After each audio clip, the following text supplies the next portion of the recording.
KYIV, Ukraine. Volodymyr Zelenskyy, president of Ukraine, sounded yet another defiant note upon his arrival back in his country's capital on Friday after his wartime visit to the United States, declaring that his forces are working toward victory despite Russia's warning that the conflict would not end until it had achieved its military objectives.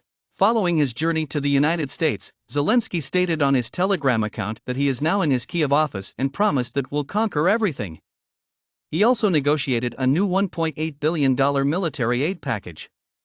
The Netherlands pledged up to €2.5 billion, $2.65 billion, for 2023, which the president of Ukraine hailed for helping to fund the purchase of military hardware and the reconstruction of vital infrastructure. The special military operation will conclude at the negotiation table after it accomplishes the targets that the Russian Federation has set, according to Kremlin spokesman Dmitry Peskov, who also noted that a great breakthrough has been achieved on demilitarizing Ukraine. No reported Ukrainian peace plan, according to the Kremlin spokesman, can be successful without taking into account the realities of today that can't be ignored. This is a reference to Moscow's demand that Ukraine acknowledge Russia's sovereignty over the Crimean Peninsula, which it annexed in 2014, as well as other territorial gains.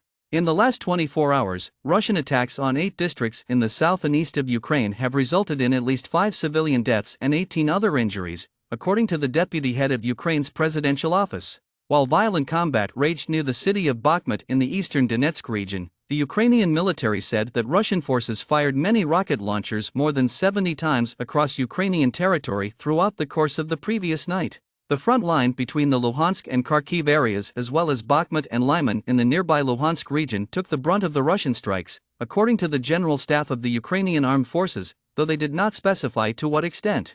According to the Ukrainian military, Russia launched 6 missile strikes and as many air raids on civilian targets in the eastern Kharkiv and Dnipropetrovsk districts, while Ukrainian forces resisted Russian infantry assaults on or close to 19 villages in the north and east.